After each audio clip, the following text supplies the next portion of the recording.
We could say they faked the moon landings. But what about every single space agency after this? We're putting our trust in people to be honest and show us exactly what they're seeing. They would have no reason to lie about going to space, being on a space station, but that's where things start to get even weirder because we're catching them making big mistakes.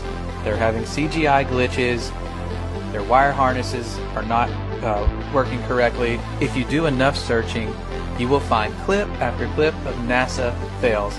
These people messing up in the middle of what's supposed to be a live feed, because even with the best technology, things screw up.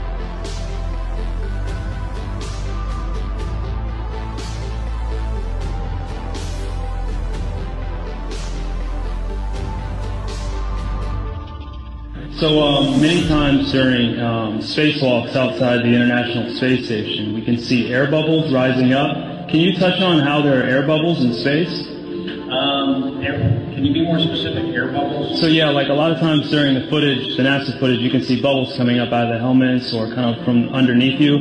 How do you explain bubbles in space?